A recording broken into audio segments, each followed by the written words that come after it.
Recession has been cancelled. Canada has avoided a technical recession. What is technical recession, you would ask? I'm glad you asked. Basically, it's a consecutive 2 quarter of GDP contraction is called a recession from a technical definition perspective. So this morning, Stats Canada published Q4 numbers, and according to that, we published 1% real GDP growth on annualized basis, not exactly on annualized basis, but you can, this is a fancy way to report it. And in the previous quarter, Q3, we posted negative 0.5% real GDP contraction. So after 0.5% contraction in Q3, we posted a positive 1% growth. Now, the key here is it's real GDP. So it is adjusted with inflation. And the way the GDP is measured, it's all about spending. Okay, it's spending at an aggregate level.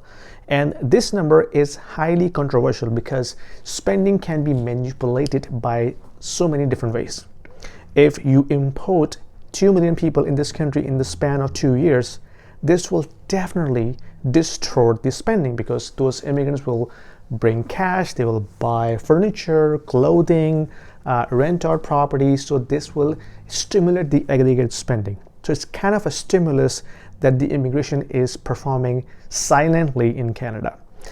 And if government also run fiscal deficit, right, which our government has been running big fiscal deficit for the last 3 years now, that spending is also inflationary. It also contributes towards the overall GDP. So when you look at the GDP number, it's highly controversial because of two factors that I mentioned, especially in Canada. But anyway, if we look at the GDP growth, we realize it's a positive number. Okay, so it's a good sign. Technically, Canada has avoided recession. But if you look at the real way of measuring economy, that is GDP per capita or GDI. So GDI is basically gross domestic income. This is the correct way of measuring economic growth across the country. But if you're also calculating GDP per capita, that also gives you a much better indication how on per capita basis we are producing. Okay, so when we look at GDP per capita as per this chart from RBC Economics, we have been contracting. That absolutely sucks. Like a consecutive 6 quarters of negative GDP per capita. And it's not like 1%, 2%, it's 3%, 4%, how bad it is. And imagine this whole real GDP, which we are celebrating with 1% growth. This is after we imported 2 million people in the span of last 2 years. Imagine if those immigrants were not here. Where would that real GDP number stand? I'll let you be the judge. So all the mainstream economists are kind of creating this case that hey, look, the economy is not really doing well. The per capita basis is literally, economy sucks. That's why I think Bank of Canada should start cutting rates, because they also said that the next move is going to be rate cuts. But I should remind you, they also said inflation was transitory. They also said that Canadians should be assured that the interest rate are going to stay low for a long time. Did he say that?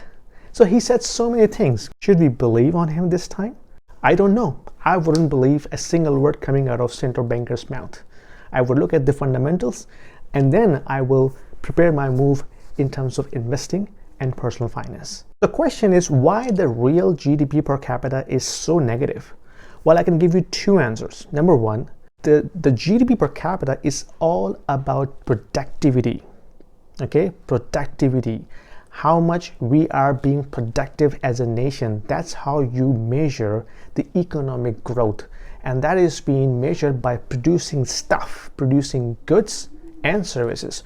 But when you import 2 million people and most of them are ending up driving Uber Eats and the rest of them are being hired by government, they're not producing any stuff, right? Yes, Uber Eats is kind of a services, but we're not producing goods, which is the baseline of productivity measurement, right?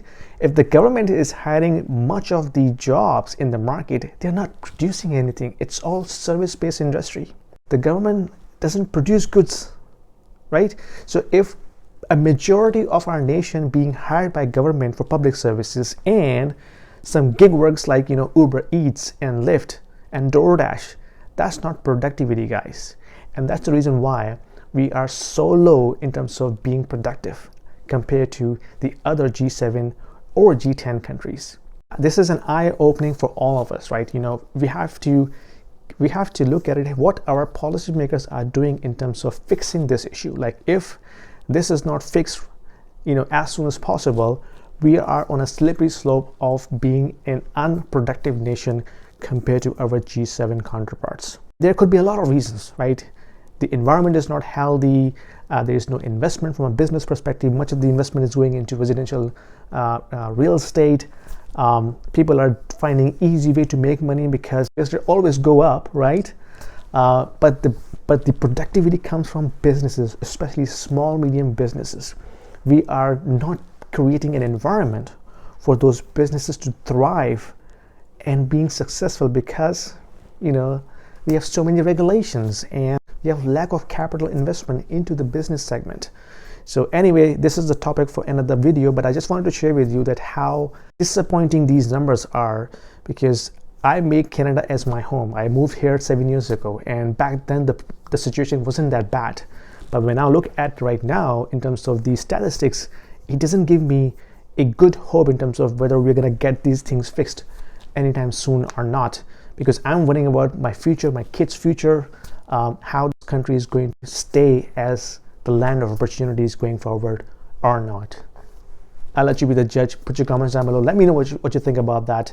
And if you like this video, give me a thumbs up, subscribe, and I will see you in my next video.